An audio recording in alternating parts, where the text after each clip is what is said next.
Britain की महारानी Elizabeth द्वितीय के बारे में पूरा देश जानना चाह रहा है। उनकी खासियत क्या थी और कितनी चर्चित हस्ती थी, किस तरह का उनका व्यवहार था, कितने साल उन्होंने राज किया। सारा देश उनकी खासियतों के बारे में, कितनी उनकी संपत्ति थी और जो उनका बकिंगम पैलेस है उसके बारे में जानना चाह रहा है, रॉयल परिवार के बारे में जानना चाह रहा है। तो इसी बारे में बात करने के लिए आज हमारे साथ खास मेहमान है रोहित अहलावत जी। रोहित जी हरियाणा के झज्जर जिले के धांधलान गांव के रहने वाले हैं और पिछले कई साल से, एक दशक से ज्यादा समय से इंग्लैंड में रह रहे हैं। खास बात यह है कि जिस दिन एलिजाबेथ द्वितीय की मौत हुई उससे एक दिन पहले ही ये महारानी का जो महल है वहां गए थे। कौन से महल में गए थे सर आप? नमस्कार करमपाल जी, सबसे पहले मैं आपके दर्शकों को नमस्कार करना चाहता हूं। और जैसा आपने बताया कि हमारी इंग्लैंड की महारानी का स्वर्गवास हुआ है, उससे मैं एक दिन पहले उनके दो महल है, एक बकिंगम पैलेस में है और एक विंडसर कासल है।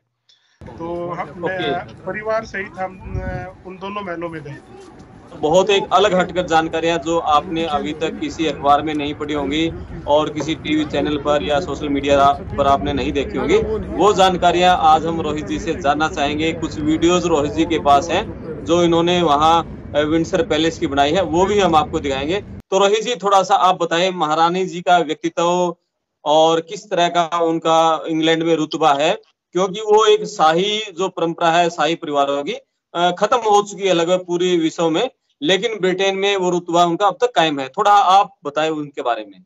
देखिए करमपाल जी, मैं आपके चैनल के माध्यम से एक बिल्कुल कड़वा सत्य बताना चाहता हूँ। जैसे गौरों ने दुनिया पे राज किया और हमारे यहाँ कहावत थी कि गौरों का सूर्य कभी अस्त नहीं होता है। तो जहां जहां इन्होंने अपना राज्य साम्राज्य फैलाया वहां का राजशाही खत्म कर दी, लेकिन अपनी वो आज तक बरकरार रखे हुए हैं। और आज हमारे नए राजा चार्ल्स टू ने राजा की शपथ ले ली और जो उनकी राजपोशी थी वो अभी कुछ समय पहले ही संपन्न हुई है। तो मैं वो अभी लाइव प्रोग्राम हिस्ट्री में पहली बार ऐसा हुआ कि कोई राजपोशी टीवी पर लाइव दिखाई गई है। तो देखिए जो गोरे हैं वो अपनी हर चीज को समेट कर रखते हैं, हर चीज को। अब इनका जो यहाँ का वेस्टमिंस्टर जो पार्लियामेंट है वो 13,000 पुराना कुछ है। अगर आप चेक करेंगे, जहाँ का ये यूके का पार्लियामेंट है बहुत पुराना है। यहाँ के महल है वो अभी तक है और उसमें ये पर्यटन का काम करते हैं। जैसा मेरे माता पिताजी आए हुए थे तो हम उन महल के अंदर गए थे, जो राजा का कमरा होता है जहाँ पे राजा मंत्रिमंडल बुलाते थे या जो राजा राजशाही भोज होता था, वो सभी चीजें दिखाई। लेकिन अगर मैं यही बात अगर हमारे हिंदुस्तान के उन महलों की करूँ या पर्यटन स्थलों की, वो खंडर होते जा रहे हैं। अब जैसा मैंने आपकी वीडियो में देखा था, जींद के राजा का जो राजशाही आपने दिखाया, जींद महल होता था, लेकिन वो चीजें धीरे धीरे धीरे धीरे खंडर होती जा रही। जो परेड सिस्टम होता था, राजा महाराजाओं को सलामी दी जाती थी, वो कैसा उनका मतलब महल के अंदर कैसा दृश्य था, वो आप इस वीडियो के माध्यम से देख सकते हैं। जैसा ये मैं आपको वीडियो दिखा रहा हूँ, तो इस वीडियो में आपको देखकर आपको लगेगा कि इन्होंने अपने ऐतिहासिक जो हमारी इमारतें हैं उनको कैसे संभाल के रखा हो। जी देखते हैं वीडियो। तो ये तो दर्शकों ने वीडियो देखी, कितना शानदार महल था। आप सही बात कही है रोहित जी आपने कि हमने अपनी जो धरोहरों को था उनको संभाल कर नहीं रखा और वो खंडर में तब्दील होती चली गई, जबकि वहां पर उसी धरोहर को देखने के लिए हर साल हजारों लाखों लोग आते हैं और पर्यटन के रूप का एक बड़ा पर्यटन केंद्र वो बना हुआ है। और मैं आपको बताना चाहता हूँ कि जैसे कि जो पर्यटन उस जैसे महल की कोई टिकट खरीदते हैं या जो भी उसकी एक फीस होती है, वो एक ट्रस्ट के नाम है और जो कि वो उसकी पूरी देखभाल करती है। और जो हमारी रानी साहिबा थी और हमारे यहाँ पे जो टैक्स का, जैसे हम इंडिया में बोलते हैं एक्साइज एंड टैक्स डिपार्टमेंट का एक वर्ड हम यूज करते हैं, तो इंग्लैंड में उसको HMRC बोलते हैं, हर मैजेस्टी। हर मैजेस्टी HMRC हर मैजेस्टी ये टैक्स होता है। जैसे हमारे पुराने राजशाही में होता था कि जो टैक्स वसूली होती थी, तो अभी भी जो हम टैक्स देते हैं गवर्नमेंट को, गवर्नमेंट की बजाय हम राज परिवार को देते हैं और राज परिवार उस टैक्स को गवर्नमेंट को देकर और यहाँ की जितनी भी मूल सुविधाओं में खर्च करता है। जी जी जी। तो थोड़ा हम महारानी की खासियत के बारे में बताओ। मैंने एक बार कहीं पढ़ा था कि महारानी जब भी मतलब कहीं बाहर निकलती थी, उनके सिर पे हर बार अलग हैट होती थी, और हैट की बड़ी शौकीन थी, और वहां हैट पहनना एक शौक माना जाता है। देखिए, अगर आज आप देखेंगे तो बकिंगम पैलेस के चारों तरफ जो बुजुर्ग महिलाएं हैं वो आज उसी रूप में नजर आ रही है। वो एक रोल हम्म मॉडल थी यहाँ पर। 80 से 90 साल की, अगर मैं बोलूँ 80 से 100 साल की जो बुजुर्ग महिलाएं होती है, वो महारानी हम्म को कॉपी करती है और वही चालती है। क्योंकि महारानी क्या थी कि वो चुनिंदा लोगों से मिलती थी, जी और उनका कुछ प्रोटोकॉल होता था, जैसे हर किसी राज परिवार का कोई प्रोटोकॉल होता है, तो उस प्रोटोकॉल के तहत वो करती थी। और महारानी घुड़सवारी की बड़ी शौकीन थी। हम्म और कोई भी जी खास मेहमान उनके पास आता था महल में, एक मैं उनके बारे में कुछ पढ़ रहा था, तो एक बार अमेरिका के कोई प्रेसिडेंट आए थे, तो घुड़सवारी पे साथ लेकर उन्होंने पूरा महल का दौरा हम्म उन्होंने खुद करवाया था। जी। कितने एकड़ में है उनका महल, ये थोड़ा आप बताइए, बकिंगम पैलेस और विंडसर वाला। देखिए, वो काफी बड़ा महल है। सीमाओं के उस मापदंड में मैं नहीं बता सकता, क्योंकि कुछ सीमाएं ऐसी होती है जहां तक आम जन नहीं जा सकते, क्योंकि वो कुछ जी प्रोटोकॉल्स हैं जो हम फॉलो करते, जो तो ये कहना बता पाना मुश्किल होगा। लेकिन वो जो उनका महल वो पहाड़ी पर है, और वो जी पूरे शहर को उस पहाड़ी से देख सकते थे। तो जो जो राजा का कमरा था, वो अपनी खिड़की से हम्म पर्दा हटाकर भी पूरे महल के द्वारा अपनी जनता प्रजा को देख सकता था। अच्छा, मतलब पहाड़ी पर है उनका वो महल है जो। जी जी जी जी। जी जी। तो वहाँ बकिंगम पैलेस भी लोग अंदर उसको जाके देख सकते हैं भाई साहब, वहां भी इस तरह का है सिस्टम कुछ? जो विंडसर कासल है वो तकरीबन खुला रहता है पब्लिक के लिए, अगर कोई राजशाही कोई प्रोग्राम ना हो। लेकिन बकिंगम पैलेस कुछ लिमिटेड समय के लिए खुलता है। अभी अक्टूबर में जी उसको खुलना था, अक्टूबर की उन्होंने जी वेबसाइट पर डाल रखी थी कि भाई आम पब्लिक बकिंगम पैलेस के अंदर घूम सकती है। तो अब मुझे नहीं लगता कि वो इस घटना के बाद उसको खोल पाएंगे, लेकिन कुछ समय के लिए बकिंगम पैलेस को भी खोला जाता है। और तो अब विंडसर जो विंडसर पैलेस है, वहाँ किस किस तरह के क्या क्या कार्यक्रम होते हैं अभी? जैसे विंडसर शाही का शाही कर। अभी जैसे कुछ साल पहले इनके पोते की शादी हुई थी, तो वो विंडसर कासल में हुई थी। और जैसे अगर आपने देखा होगा पहले झांकियां निकलती थी, तो अभी भी जी अगर राजशाही परिवार का कोई भी समारोह होता है, तो विंडसर कासल के अंदर से वो मैं वो शब्द भूल गया, इंग्लैंड में आने के बाद पालकी, जो पालकी जी। टाइप की, जो घुड़सवारी टाइप की हमारी जो बगिया निकलती थी, वो अब भी अगर हाँ आप हाँ। देखोगे तो हमारे राष्ट्रपति भवन में भी जब कोई बड़ा समारोह होता है, तो पालकी से हमारे राष्ट्रपति जाते हैं। तो वो सिस्टम जी। गोरों की देन है आज भी भारत में। जैसे अपना 26 जनवरी को राष्ट्रपति भवन से हाँ वहां तक जाते हैं, इंडिया गेट तक। हाँ जी हाँ जी। तो वो पूरे शहर में निकलते हैं, जो दर्शक आए होते हैं उनका अभिवादन करते हैं। और बड़े यहाँ के लोग, जैसे कि मैं बताऊं तो वो उनको अपनी माँ मानते थे। अच्छा जी। जी बिल्कुल। यहाँ जब उन्होंने राजशाही या राजगद्दी जब संभाली थी, तो वो कुल हम्म 25-26 साल की उनकी उम्र थी। अभी उन्हें हम 2 महीने पहले जून में उनके 70 साल पूरे हुए थे। जी प्लेटिनम जुबली करके वो बनाया था यहाँ। बच्चों ने स्कूल में मेरा हम्म बच्चा अभी मेरा बेटा फर्स्ट क्लास में जाता था, तो उसने प्लेटिनम जुबली का महारानी का जो ताज है वो ड्राइंग स्केच करके बनाया था। तो यहाँ पे बच्चों ने उसको सेलिब्रेट किया था। तो जी क्योंकि 25 साल की उम्र में अगर आप इतनी बड़ी यूनाइटेड किंगडम जिसने दुनिया पे राज किया, अगर उसकी आप गद्दी हम्म संभालते हो, तो आपके ऊपर जिम्मेदारियां काफी होती है। जी। तो कैसा सम्मान है वहां उनका, जैसे इतनी छोटी उम्र में क्या कभी वो विवादों में रही, और उन्होंने उस शाही परिवार की जो एक शान थी उसको घटाया या बढ़ाया उनके काल में, ये बताओ थोड़ा। देखिए, मैं अगर आपको इतिहास में लेकर जाऊं, जब उनका जन्म हुआ था 1926 के आसपास, तो प्रथम विश्व युद्ध और द्वितीय विश्व युद्ध का वो दौर था। भारत भी उस टाइम पर गुलाम था। तो उस टाइम जी उन्होंने 1952 के आसपास उन्होंने राजगद्दी संभाली थी। तो जो पहले हम्म गौरव का राज था, हमें 1947 में हम आजाद हुए थे, उस टाइम पर तो उन्होंने शादी की थी। जो हमारे फ्रांस और डेनमार्क के वो राजकुमार थे, जी फिलिप्स, तो उनसे उनकी शादी हुई थी। तो उसके बाद उन्होंने, पहले उनकी कोई पब्लिक अपीयरेंस नहीं होती थी, उनकी पढ़ाई उनके घर में ही हुई थी। ठीक है। जी और उनको इतिहास का, घुड़सवारी का, किताबें पढ़ने का काफी शौक था।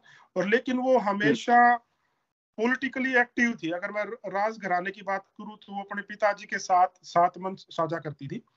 और जी जब द्वितीय विश्व युद्ध में लंदन में काफी बमबारी हो रही थी, तो जो राज घराने के जो भी रक्षक थे उन्होंने बोला कि हम इनकी छोटी बहन का नाम मार्गरेटा था, कि उनको भी हम निकाल लें यहाँ से और इनको हम कनाडा भेज देते हैं, क्योंकि यूरोप अब रहने के लायक नहीं है। यूरोप, क्योंकि सबसे ज्यादा चपेटे में यूरोप आया था उस टाइम पे।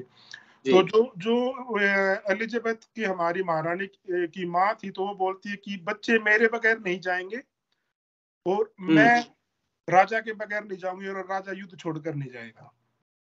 तो उन्होंने पूरे परिवार ने युद्ध में अपनी जो, इसलिए जो जब लोग इन्हीं चीजों को देखकर उनको अपना मार्गदर्शन बनाते हैं। नहीं तो आज की अगर आप देखो, हम कितनी बारी देखते हैं कि जब मिडिल ईस्ट के कोई भी वॉर होता है तो प्रेसिडेंट सबसे पहले अपना जहाज पकड़कर भाग जाता है, जनता को मरने के लिए छोड़ जाता है। लेकिन तो वो ऐसा पल था कि जब इस राज परिवार ने इंग्लैंड में रहकर ही युद्ध की लड़ाई लड़ी और वहीं पर अपनी आर्मी को सपोर्ट किया था। जी, इनके कितने बच्चे थे रोहित जी, महारानी के? क्या इनके 4 बच्चे कितने थे, संतान? चार संतान है। तो अभी जो राजा बने हैं चार्ल्स तृतीय, उनको जो नाम दिया गया है, वो इनकी कौन सी संतान है, सबसे बड़ी? हाँ जी, वो सबसे बड़ी संतान है इनकी। तो जैसे सबसे बड़ी ये कहते हैं ना, राजा का बड़ा बेटा को ही राजा बनाया जाएगा, तो उस हिरार्की में ही उनको बनाया गया। जी जी जी जी जी। और अभी और इनका भी जैसे हमारी महारानी का फोटो यहाँ की करेंसी पर है अभी, तो अभी खबर ये आ रही है कि जल्दी ही उस फोटो को राजा प्रिंस जो किंग चार्ल्स द्वितीय है उनसे रिप्लेस किया जाएगा। हाँ, अभी जो नई करेंसी आएगी, जो नए नोट छपेंगे, उन पे नए चार्ल्स का फोटो आएगा। तो महारानी एलिजाबेथ के बारे में लोग जानना चाहते हैं, उनकी खासियतों के बारे में जो आपको पता है वो सारी चीजें बताइए। देखिए, और कुछ फोटो वीडियो भी शेयर कीजिए हमारे साथ। मैं आपको एक जानकारी देना चाहता हूँ कि जब द्वितीय विश्व युद्ध हुआ था तो ये महारानी एलिजाबेथ ने आर्मी ज्वाइन कर रखी थी जी, और उन्होंने स्वयं, वो जैसे हमारे यहाँ कैप्टन की उपाधि दी जाती है, ऐसी उनको उपाधि दी गई थी, और उन्होंने खुद आर्मी के ट्रक चलाए थे। अच्छा, आर्मी के ट्रक चलाए थे? हाँ जी, आर्मी के ट्रक चलाए थे उन्होंने। तो ये कुछ चीजें थी जो जनता को भावुक करती थी और इसलिए वो जनता के दिलों में छाई हुई थी। और अभी देखिए, एक राजा अपने देश की जनता के लिए हमेशा अच्छा होता है, दूसरे देश की जनता के लिए भले ही अच्छा ना हो जी। और इनके राज्य में इन्होंने जैसे कॉमनवेल्थ जो कंट्रीज होती है उनका विस्तार किया था इन्होंने। और ये ऑस्ट्रेलिया, कनाडा, न्यूजीलैंड की भी राज घराने की मालिक थी। और ये अगर सीधे तौर पर देखूं तो मैं 12 देशों पे इनका आज भी राज चलता था और इनडायरेक्टली 52 जो कंट्रीज है उन पर इनका आज भी राज, कॉमनवेल्थ जो कंट्रीज है। तो और ये पहली महिला बोलूं या मैं पहली कोई एक शख्सियत बोलूं जो चाइना में भी गई थी। 1986 में इन्होंने चाइना का दौरा किया था जी। और दूसरा सबसे लंबा राज करने वाली ये पहली महिला है, इंग्लैंड की पहली राजा या रानी है और पूरे दुनिया की नंबर 2 है। अच्छा, जिन्होंने 70 साल तक राज किया। जी जी जी। और इनके बाद एक बड़ा सवाल ये है कि जो ताज की बात चली थी, जो नए जो राजा हैं चार्ल्स तृतीय, वो जो ताज पहनेंगे उसमें एक कोहिनूर जो लगा हुआ है, भारत का हीरा, उसकी चर्चा आजकल ये चल पड़ी है नए सिरे से, क्या वो भारत को वापस आ पाएगा? देखिए, इतिहास ने हमें कुछ जख्म दिए हैं, अगर हम उनको ना कुरेदते हैं तो ठीक होगा, क्योंकि अब ग्लोबलाइजेशन का जमाना है। अभी वो जो मैं अपने माता पिता को लेके गया था यहाँ पे एक टावर, लंदन टावर करके, टावर ब्रिज करके है, तो वहाँ पे वो कोहिनूर आज भी रखा हुआ। वहाँ फोटोग्राफी वगैरह अभी अलाउ नहीं है, क्योंकि कुछ चीजें ऐसी थी, जैसे जो आप विंडसर कासल में जाओगे तो इन्होंने इनके जो हथियार थे उन पे सभी पे ये लिखा हुआ है कि ये इस देश के राजा ने हमें तोहफे में दिया। तो जो कोहिनूर है वो भी अब यहाँ पर तोहफे में मिला हुआ है। अच्छा, ठीक है, तोहफे में लिखा हुआ, तोहफे में मिला हुआ है। तो भाई साहब, इनकी सुरक्षा में कितने गार्ड रहते थे, कितनी इनके पास प्रॉपर्टीज थी, कितनी इनकी पावर थी, थोड़ा उसके बारे में बताइए। अब हर जिस चीज के आगे रॉयल लिखा होता है वो सीधे तौर पर राज परिवार से संबंधित था। जैसे यहाँ की हमारी जो मुख्य डाक सेवा है तो वो उसको यहाँ पर रॉयल मेल नाम से जाना जाता है।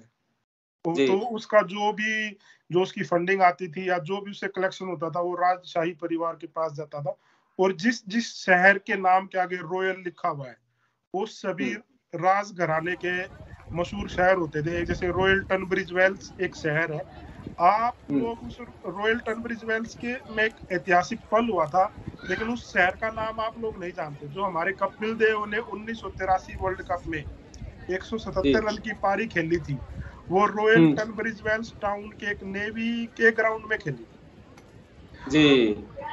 इंग्लैंड में 183 रन की पारी थी शायद, वो 183 177 की थी शायद, जहां तक मैं गलत नहीं हूँ। 177 रन की पारी थी और उस दिन मीडिया स्ट्राइक पर थी, इसलिए उसकी कोई रिकॉर्डिंग नहीं हो पाई जी। तो वो शहर जैसे क्या था, उस शहर का नाम है रॉयल टनब्रिज वेल्स कुआं, पानी का कुआं। तो उस शहर का इतना मीठा पानी था कि वो सारा पानी राज परिवार के लिए जाता था। मैं उस शहर में रहा हूँ 1 साल, मेरे बेटे का जन्म उसी शहर का है। तो मैं जब वहाँ किसी गोरे से मिला तो वो बोला कि आर यू इंडियन, क्या आप भारतीय हो? मैं बोला हाँ। तो बोला कि जरूर आप क्रिकेट के शौकीन होंगे? मैं बोला हाँ। तो बोला कि क्या आप मुझे बता सकते हो कपिल देव ने 177 रन की पारी कहाँ खेली थी? तो हमारे दिमाग में 2 ही ग्राउंड आते हैं, लॉर्ड्स में होगा या ओवल में होगा। तो बोला कोई नहीं जानता, वो उसने टनब्रिज वेल्स में ही वो 177 रन की पारी खेली थी जी। कुछ चीजें ऐसी होती है कि हम बड़े शहरों के नाम दिमाग में रखते हैं, लेकिन छोटे शहर में भी ऐतिहासिक कुछ होता है, लेकिन उन शहरों के नाम हम याद नहीं रख पाते। कितनी इनके पास पावर क्या क्या थी भाई साहब महारानी एलिजाबेथ के पास?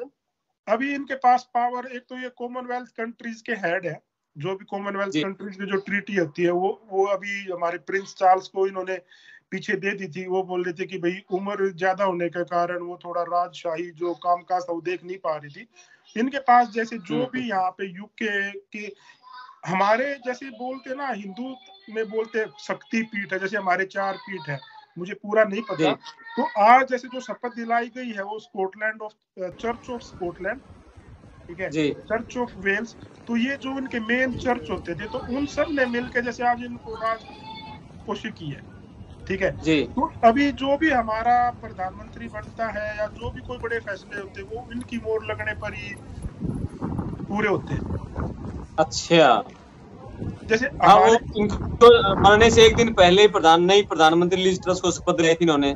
हाँ, और जो रेजिग्नेशन होता है प्रधानमंत्री का, वो भी इस राजशाही परिवार को ही समर्पित होता है। जी जी जी जी। और अभी और ये जैसे हमारी महारानी एलिजाबेथ थी, काफी अभी ये 93 साल की उम्र में जब कोरोना का दौर चला हुआ था, तो इन्होंने फिर पब्लिक में आकर पब्लिक को मोटिवेट किया था कि भाई हम फिर मिलेंगे, ये एक दौर है, ये चला जाएगा। तो ऐसा जो भी कोई समय आता था जब हमारे ऊपर संकट होता था, यूके में रहने वालों के लिए संकट होता था, तो वो हमेशा जनता के बीच में आकर जनता का हौसला अफजाई करती थी। जी जी जी, बहुत अच्छी बात है। और भाई साहब कुछ ऐसी चीजें जो और इंडिया के लोग उनके बारे में जानना चाहें, कुछ और बातें रही हो, तो उनका पहनावा, उनकी संपत्ति के बारे में, और जिस महल में वो रहती थी उस महल में और कौन कौन रहते हैं, राज परिवार के बारे में जानना चाहते हैं लोग। कैसा राज परिवार, वो कैसा शासन उनका? देखिए, राज परिवार भी कई बारी चर्चा में रहा है, और मैं बताऊं एक बारी इनके ऊपर साउथ अफ्रीका में शायद एक बारी हमला भी हुआ था। अच्छा। इनके ऊपर 4 फायर हुए थे, लेकिन वो फायर खाली थे, तो जिसने वो फायर किए तो उसको 3 साल की सजा हुई। एक बारी फिर इनके ऊपर न्यूजीलैंड में हमला हुआ था, तो इनकी मतलब सिक्योरिटी ये काफी ये लगता था कि भाई ठीक है, हमसे दुनिया प्यार करते, लेकिन कई समय से भी आया जब राजशाही परिवार पर हमले भी करते। और जैसे हमारे यहाँ शपथ दिलाई जाती है, अगर आप कोई भी नौजवान फौज में भर्ती होता है या हमारे मंत्री या प्रेसिडेंट या प्रधानमंत्री शपथ लेते हैं, तो यहाँ यूके में भी एक शपथ दिलाई जाती है। जैसे मैं भारतीय नागरिक हूँ, अगर मैं जब इंग्लैंड की नागरिकता लेना चाहता हूँ, जब मैं इंग्लैंड का पासपोर्ट लेना चाहता हूँ, तो मुझे वो शपथ लेनी करते कि God give long live queen, कि भाई हमारी गॉड हमारी रानी की सुरक्षा करे। तो अभी वो 75 साल तक चला हुआ रहा था। तो आज मैं किसी मीडिया का सुन रहा था कि अब कितना मुश्किल होगा ये कहना कि गॉड सेव आवर किंग। पिछले 70 साल से गॉड सेव आवर क्वीन बोलते हुए आ रहे थे। तो ये बड़ा ही एक अजीब सा माहौल अब इस देश में छाया हुआ है। हाँ, वो बदला जा रहा है, मुझे भी इस तरह की जानकारी मिली है। कि वहाँ अभी तक जो राष्ट्रगान है वहाँ उसको चेंज किया जा रहा है, 70 साल के बाद चेंज होगा वो। हाँ, अब क्वीन की जगह वहाँ किंग हो जाएगा। अभी जो भी यहाँ की नागरिकता लेता है तो उसको पहले शपथ लेनी होती है क्वीन के बारे जी में, जी जी, कि क्वीन के भगवान बारे में अब वो किंग के भगवान बारे में लेंगे। हाँ, वो किंग के बारे में लेंगे। जी। और भाई साहब, इनकी प्रॉपर्टी संपत्ति कितनी होगी इस परिवार के पास? कितना देखिए, पैसा हर साल सरकार से मिलता है? मैं इस मामले में कुछ जानकारी नहीं दे पाऊंगा शायद, क्योंकि इनके कुछ क्लोज एसेट्स होते हैं। लेकिन अभी पीछे 1 साल पहले खबर आई थी कि जो हमारे ये ऋषि सुनाक, जो एक प्रधानमंत्री की रेस में थे, जो दूसरे नंबर पर है, 20,000 वोटों से वो यूके के प्रधानमंत्री नहीं बन पाए, उनकी पत्नी की संपत्ति रानी से कहीं ज्यादा है। अच्छा, ऋषि सुनक की पत्नी की संपत्ति महारानी एलिजाबेथ से ज्यादा है। ज्यादा है, और वो जी। बड़ा एक मैं विषय बना था मैंने एक यहाँ। मीडिया रिपोर्ट में आज पढ़ा है कि 687 करोड़ समथिंग कुछ रुपया हर साल सरकार से उनको मिलता था। ये 2 साल पहले कुछ कटौती की थी, इनकी सुरक्षा में भी कटौती की थी, और इनका जो फाइनेंशियल जो बजट होता है उसमें भी काफी कटौती की थी, क्योंकि ये जैसे कि इनका एक छोटा पोता हैरी है, वो अभी उसने राजशाही परिवार को त्याग दिया पिछले साल, तो वो भी बड़ा एक मुद्दा था, मीडिया में काफी छाया हुआ था। तो धीरे धीरे राजशाही मतलब क्या है कि अब वो इनकी परंपरा है, उस परंपरा को जिंदा रखने के लिए इसको आगे बढ़ा रहे। नहीं तो यहाँ इनके अभी जो प्रिंस चार्ल्स है, ये खुद ब्रिटिश नेवी में जॉब कर चुके हैं, ठीक है। और जो अभी हमारे प्रिंस हैरी थे, वो खुद अफगानिस्तान में जब ब्रिटिश और अमेरिका आर्मी थी, उस दौरान भी वो 3 साल वहां नौकरी करके आ चुके हैं।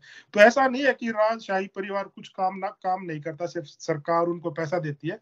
तो ये वो काम करते हैं जिससे जनता मोटिवेट होती है। अगर आप कंपेयर करो हमारे पॉलिटिशियनों के बच्चे, क्या आपने कोई फौज में सिपाही भर्ती होता देखा किसी मंत्री का बेटा? मतलब ही नहीं है।